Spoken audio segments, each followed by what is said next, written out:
Hope Haven is a community committed to the special creation of God that is the human being, encouraging the realization of dreams, desires, and aspirations, valuing gifts, talents, and contributions, sharing accountability for individual and community growth.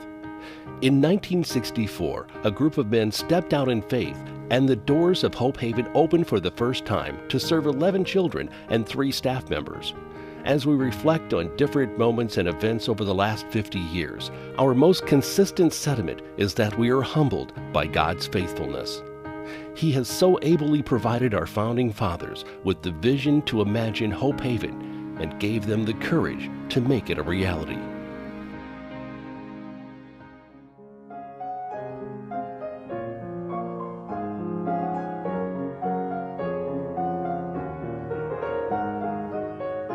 Oh, give thanks unto the Lord, sing his praise forevermore. Praise the Lord for the things that he has done. Come and call upon his name, every nation now proclaim. Oh, give thanks, give your honor to the Lord, oh, give thanks. Oh, give thanks unto the Lord, sing his praise forevermore. Praise the Lord for the things that he has done. Come and call upon his name, every nation now proclaim. Oh, give thanks, give your honor to the Lord, oh, give thanks.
As followers of Christ, we unleash potential in people through work and life skills so they may enjoy a productive life in their community. Hope Haven serves 1,714 people in 51 counties in Iowa and 11 counties in Minnesota. Hope Haven employs 700 people in 3 states and 3 countries. Till the race is finished and the work is done, we'll walk by faith and not by sight.